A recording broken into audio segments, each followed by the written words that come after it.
ಕರ್ಲಮಂಗಲ ಗ್ರಾಮದಲ್ಲಿ ಇವತ್ತು ನನ್ನ ಮತಕ್ಷೇತ್ರ ಇದು ಬರ ಅಧ್ಯಯನ ಅದರ ಬಗ್ಗೆ ಮುಖ್ಯಮಂತ್ರಿಗಳು ಆದೇಶದ ಮೇಲೆ ವರದಿ ಸಲ್ಲಿಸಬೇಕು ಅಂತ ಹೇಳಿದ್ದಾರೆ. ಎಲ್ಲೆಲ್ಲಿ ಬರದ ಸಮಸ್ಯೆ ಇದೆ ಅಲ್ಲೆಲ್ಲ ವಿಸಿಟ್ ಮಾಡಿ ವರದಿ ಸಲ್ಲಿಸಬೇಕು ಅಂತೇಳಿ ಇವತ್ತು ಇಲ್ಲಿ ಬಂದಿದ್ದೀನಿ. ಇಲ್ಲಿ ಪ್ರಮುಖವಾಗಿ ನನ್ನ ಗಮನಕ್ಕೆ ಬಂದಿದ್ದು ಅಂತಂದರೆ ಇಲ್ಲಿ ತೊಗರಿ ಮತ್ತು ಅವರೆಕಾಯಿನ ಅವರೇ ಹಾಕಿದ್ದಾರೆ. ಮಳೆ ಇಲ್ಲದಿರೋದ್ರಿಂದ ಎರಡೂ ಕೂಡ ನಷ್ಟ ಆಗಿದೆ. 1 ಎಕರೆ ಚಿಲ್ಲರಲ್ಲಿ ಹಾಕಿದ್ದಾರೆ. ಸುಮಾರು ಒಂದು ಕರೆಕ್ಟಾಗಿ ಹೇಳಿ ಎಷ್ಟು ಖರ್ಚು ಮಾಡಿದ್ದೆ ಅಂತ. 30,000 ಖರ್ಚು ಮಾಡ್ಬಿಟ್ಟಿಯಾ? ಆದಾಯನೇ 30,000 ಬರೋದಿಲ್ಲ ನಿನಗೆ, ಹೆಂಗೆ ಖರ್ಚು ಮಾಡ್ಬಿಟ್ಟಿಯಾ? ಕಡಲೆ ಬೀಜ ಆಮೇಲೆ ಇದು ತೊಗರಿ ಬೀಜ. ಕಡಲೆ ಅಲ್ಲ, ಇದನ್ನು ಮಾತ್ರ ಹೇಳ್ತಾರೆ ನಾನು ತೊಗರಿ ಮತ್ತು ಇದನ್ನು. ಈಗ ನಮ್ಮಲ್ಲಿ ಏನಾಗಿದೆ ಅಂದರೆ ಇನ್ಶೂರೆನ್ಸು ಕೆಲವು ಭಾಗಕ್ಕೆ ಕೆಲವು ಬೆಳೆಗಳಿಗೆ ಮಾತ್ರ ಫಿಕ್ಸ್ ಮಾಡಿದ್ದಾರೆ. ಈಗ ನಾನು ಅದನ್ನೇ ಹೇಳ್ತಾ ಇದ್ದೀನಿ ಅಧಿಕಾರಿಗಳಿಗೆ, ಒಂದು ರೆಕಮೆಂಡ್ ಮಾಡಿ ಮುಖ್ಯಮಂತ್ರಿಗಳಿಗೆ ಮತ್ತು ಅಗ್ರಿಕಲ್ಚರ್ ಮಿನಿಸ್ಟ್ರಿಗೆ ಫ್ರೀ ಝೋನ್ ಮಾಡಬೇಕು ಇದನ್ನು. ಈಗ ರೈತನಿಗೆ ಫ್ರೀಯಾಗಿ ಬಿಡಬೇಕು, ಎಲ್ಲಿ ಏನು ಹಾಕೊಂತಾನೆ ಅದಕ್ಕೆ ಇನ್ಶೂರೆನ್ಸನ್ನು ಕಟ್ಲಿಕ್ಕೆ ಬಿಡಬೇಕು.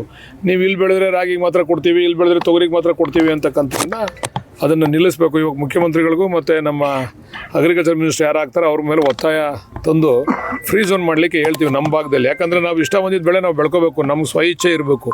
ರಾಗಿ ಬೇಕಾದ್ರೆ ರಾಗಿ ಹಾಕೋಬೇಕು, ಕಡಲೆಕಾಯಿ ಬೇಕಂದರೆ ಕಡಲೆ ಹಾಕೋಬೇಕು, ಮತ್ತು ತೊಗರಿ ಮತ್ತು ಅವರೆ ಇದು ಭಾಳ ಸ್ವಲ್ಪ ಕಮರ್ಷಿಯಲ್ ಕ್ರಾಪ್ ರೀತಿಯಲ್ಲಿ ನಮ್ಗೆ ಅನುಕೂಲ ಆಗ್ತದೆ. ಅದರಿಂದ ಯಾವ ಮಾನದಂಡದಲ್ಲಿ ಹಂಗೆ ಮಾಡಿದ್ದಾರೆ ಸರ್? ಅದು ಗೊತ್ತಿಲ್ಲ. ಕೇಂದ್ರ ಸರ್ಕಾರ, ರಾಜ್ಯ ಸರ್ಕಾರ, ನನಗೂ ಕೂಡ ಗೊತ್ತಿಲ್ಲ. ನನಗೆ ಹೊಸದಾಗಿ ವಿಚಾರ ತಿಳಿತು.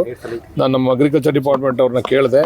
ಈ ಭಾಗದಲ್ಲಿ ಇದಕ್ಕೆ ಅವಕಾಶ ಇಲ್ಲ ಅಂತಕ್ಕಂಥದ್ದನ್ನು, ಇನ್ಶೂರೆನ್ಸ್ ಕಟ್ಟಲಿಕ್ಕೆ ಅವಕಾಶ ಇಲ್ಲ ಅಂತ. ಇನ್ಶೂರೆನ್ಸ್ ಕಟ್ಟಿದ್ರೆ ಬಹುಶಃ ಇವರಿಗೆ ಒಂದು 20-25 ಸಾವಿರ ಇನ್ಶೂರೆನ್ಸೇ ಬರೋದು. ಅವ್ರಿಗೆ ಅಟ್ಲೀಸ್ಟ್ ಅವ್ರು ಖರ್ಚು ಮಾಡಿರ್ತಕ್ಕಂಥ ದುಡ್ಡಾರು ಅವ್ರಿಗೆ ಸೇರ್ತಕ್ಕಂಥದ್ದು ಆಗೋದು. ಅಲ್ಲ, ಕೆಲವು ಭಾಗದಲ್ಲಿ ಇದು ಐತೆ, ಎಲ್ಲದಕ್ಕೂ ಇದೆ. ಬಟ್ ಕೆಲವು ಭಾಗ ಫಿಕ್ಸ್ ಮಾಡವ್ರೆ, ಮಾಡಬಳ್ಳಲ್ಲಿ ಒಂದು ಏನು ಬೆಳಿಬೇಕು, ಇನ್ನೊಂದು ಏನು ಬೆಳಿಬೇಕು ಅಂತ.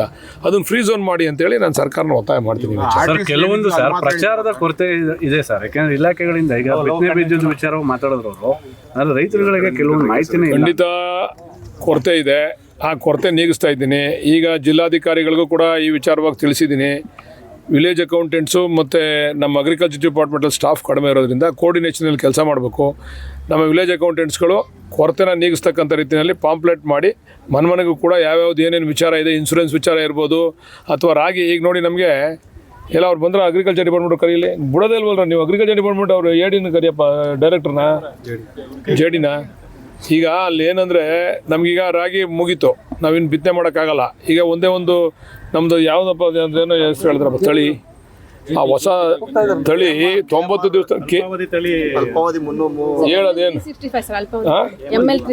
ML ಅಲ್ಲ, ಇನ್ನೊಂದು KMR ತುಂಬ ಅದು ಬರೋಕ್ಕೆ ತಡ್ಕೊಂತದಂತೆ. KMR ತಳಿ ನನಗೆ ಸರಿಯಾಗಿ ಅದ್ರ ಮಾಹಿತಿ ಇಲ್ಲ ಗುರು, ಸುಳ್ಳು ಹೇಳೋಕ್ಕಾಗಲ್ಲ. ನಾನು ಈ ಸತ್ಯ ಹೇಳ್ಬೇಕು.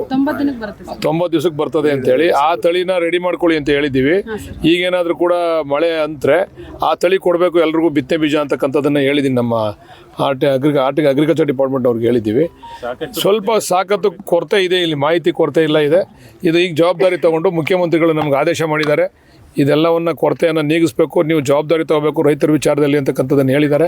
ಅದನ್ನು ಇನ್ನು ಮುಂದೆ ಇವತ್ತು ಮೀಟಿಂಗ್ ಇದೆ. ಇವತ್ತು ಜಿಲ್ಲಾಧಿಕಾರಿಗಳ ಕಚೇರಿಯಲ್ಲಿ ಇವತ್ತು ಜಿಲ್ಲಾಧಿಕಾರಿಗಳು ಮತ್ತು CEO ಬರಬೇಕಾಗಿತ್ತು. ಮುಖ್ಯಮಂತ್ರಿಗಳು ಆನ್ಲೈನ್ ಮೀಟಿಂಗ್ ತೆಗೆದುಕೊಂಡಿರೋದ್ರಿಂದ ಎಲ್ಲರೂ ಕೂಡ ಅಲ್ಲಿಗೆ ಹೋಗಿದ್ದಾರೆ. ಮುಖ್ಯಮಂತ್ರಿಗಳೇ ನನಗೆ ಮಾತಾಡಿದ್ರು, ನೀನು ಅವ್ರಿಗೆ ಕಳಿಸ್ಕೊಡು, ತುಂಬ ಇಂಪಾರ್ಟೆಂಟ್ ವಿಷಯ ಇದೆ ಅಂತೇಳಿ. ಹೇಗಿದೆ ಸರ್ ಜಿಲ್ಲೆಯಲ್ಲಿ ಪರಿಸ್ಥಿತಿ? ಅಲ್ಲ, ಜಿಲ್ಲೆಯಲ್ಲಿ ಒಂದೊಂದು ಕಡೆ ಒಂದೊಂದು ಥರ ಇದೆ. ಇಲ್ಲಿ ಬರ, ಕೆಲವು ಕಡೆ ಎಲ್ಲಿ ಮಳೆ ಆಧಾರಿತ ಬೆಳೆಗಳನ್ನು ಬೆಳೆದಿದ್ದಾರೆ ಅಲ್ಲೆಲ್ಲ ಕೂಡ ಬರ ಇದೆ. ಎಲ್ಲಿ ಬೋರ್ವೆಲ್ಗಳ ಮುಖಾಂತರ ಬೆಳೆದಿದ್ದಾರೆ ಅಲ್ಲೆಲ್ಲ ಸ್ವಲ್ಪ ಅವರು ಸುಭಿಕ್ಷವಾಗಿದ್ದಾರೆ. ಅದರಿಂದ ಈಗ ನಾವು ವರದಿ ಕೂಡ ಕೇಳಿದ್ದೀವಿ, ಎಲ್ಲೆಲ್ಲಿ ಮಳೆ ಆಧಾರಿತವಾಗಿ ಬೆಳೆಗಳನ್ನ ಬೆಳೆದು ತೊಂದರೆ ಆಗಿದೆ ಆ ವರದಿ ಮೇಲೆ ಇವತ್ತು ನಾವು ಬರ ಅಂತ ಡಿಕ್ಲೇರ್ ಮಾಡ್ಬೇಕಾದ್ರೆ ಅದು ವೈಜ್ಞಾನಿಕವಾಗಿ ಡಿಕ್ಲೇರ್ ಆಗಬೇಕು. ಸುಮ್ಮನೆ ನಮ್ಮ ಇಷ್ಟ ಬಂದಂಗೆಲ್ಲ ನಾವು ಡಿಕ್ಲೇರ್ ಮಾಡೋಕ್ಕಾಗಲ್ಲ. ಮಳೆ ನಮ್ಗೆ ಎಷ್ಟು % ಬಂದೈತೆ, ಯಾವ ಬೆಳೆ ನಮ್ದು ಹಾಕಿರ್ತಕ್ಕಂಥ ಬೆಳೆ ಯಾವ ರೀತಿ ಫೇಲ್ಯೂರ್ ಆಗೈತೆ, ಇವೆಲ್ಲವನ್ನು ಕೂಡ ಇವೆಲ್ಲ ಆಧಾರವನ್ನು ಇಟ್ಕೊಂಡು ನಾವು ಬರ ಅಂತ ಅದ್ರ ಬಗ್ಗೆ ಚರ್ಚೆ ಮಾಡಿ. ಇರೋ ಕಡೆ ಮಳೆ ಆಗಿದೆಯಾ ಸರ್?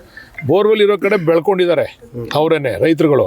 ಆದರೆ ಬರೀ ಬೋರ್ವೆಲ್ ಇಲ್ಲದೆ ಬರೀ ಮಳೆಯನ್ನೇ ಆಧರಿಸಿ ಬೆಳೆದಿರ್ತಕ್ಕಂಥ ಕಡೆ ಎಲ್ಲ ಕಡೆ ನಷ್ಟ ಆಗಿದೆ ಸರ್. ರೈತರಿಗೆ ಪಾಣಿ ವಿಚಾರದಲ್ಲೂ ಕೆಲವೊಂದು ಸಮಸ್ಯೆ ಆಗ್ತದೆ ಸರ್, ಅದಕ್ಕೆ ಯಾವ ರೀತಿ ಕ್ಲಾರಿಟಿ ಕೊಡ್ತಾರೆ? ಮುಖ್ಯಮಂತ್ರಿಗಳು ಈಗಾಗಲೇ ಒಂದು ಹೊಸ ಇಲಾಖೆನ ಮಾಡಿದವ್ರೆ, ಪ್ರಜಾಸೇವಾ ಇಲಾಖೆ ಅಂತ ಹೇಳಿ. ಈಗ ನಮ್ಗೆ ಆಗಲೇ ಆದೇಶ ಕೊಟ್ಟವ್ರೆ ಮಂತ್ರಿಗಳಿಗೆ.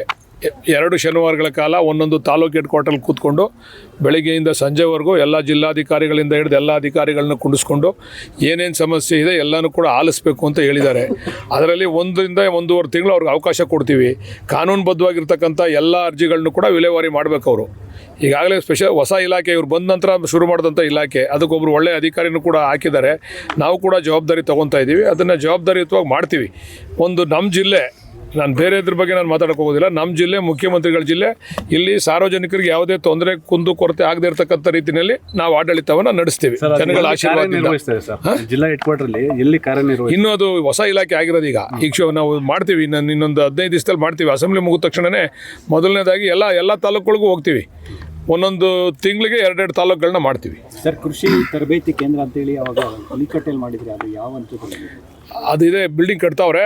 ಇನ್ನೊಂದು ಥರ್ಡ್ ಫ್ಲೋರಲ್ಲಿ ಇದೆ. ಇನ್ನೊಂದು 6 ತಿಂಗಳಲ್ಲಿ ಅದು ಉದ್ಘಾಟನೆ ಮಾಡ್ತೀವಿ. ಕೃಷಿಯನ್ನು ರೈತರಿಗೆ ತರಬೇತಿ ಕೊಡ್ತಕ್ಕಂಥದ್ದು, ಅದು ರೈತರಿಗೆ ತರಬೇತಿ, ಈ ವಿಚಾರಗಳೆಲ್ಲ ಗೊತ್ತಿಲ್ವಲ್ಲ, ಇದ್ರ ಬಗ್ಗೆ ಮಾಹಿತಿ ಕೊಡ್ತಕ್ಕಂಥದ್ದು, ತರಬೇತಿ ಕೊಡ್ತಕ್ಕಂಥದ್ದು, ಅದಕ್ಕೆ ಅಲ್ಲಿ ಶುರು ಮಾಡಿದ್ದೀವಿ. ನಮ್ಮೂರಿನೆಲ್ಲ ಶುರು ಮಾಡಿಸಿದ್ದೀನಿ. ಅದನ್ನು ಇನ್ನೊಂದು 6 ತಿಂಗಳಲ್ಲಿ ಉದ್ಘಾಟನೆ ಮಾಡ್ತೀವಿ. ಲಾಸ್ಟ್ ನಾಳೆನೇ ಲಾಸ್ಟ್ ಸರ್ ಇದು? ಇಲ್ಲ 14ನೇ ತಾರೀಕು ಲಾಸ್ಟು, ನಾಳೆ ಅಲ್ಲ 14ನೇ ತಾರೀಕು ಗಂಟೆ ಲಾಸ್ಟು. ನೋಡೋಣ, ಒತ್ತಾಯ ಮಾಡ್ತೀವಿ. ಇದಕ್ಕಿದೆ ಏನೋ ಮಾವಿಗೆ ಈ ತಿಂಗಳು ಪೂರ್ತಿ ಇದೆ, ಈ ತಿಂಗಳು ಪೂರ್ತಿ ಮಾವಿಗಿದೆ. ರಾಗಿಗೆ, ಭತ್ತಕ್ಕೆ, ಅವಕ್ಕೆಲ್ಲನೂ 14ನೇ ತಾರೀಕು ಲಾಸ್ಟು. ನಾವು ಒತ್ತಾಯ ಮಾಡ್ತೀವಿ, ಯಾಕಂದರೆ ಈ ಸರಿ ಸ್ವಲ್ಪ ಬರ ಇರೋದ್ರಿಂದ ಇದು ಕೇಂದ್ರ ಸರ್ಕಾರದ ಸುಬರ್ದಿಗೆ ಬರ್ತಕ್ಕಂಥ ವಿಚಾರ, ಇದು ಒತ್ತಾಯ ಮಾಡ್ತೀವಿ. ನೋಡೋಣ.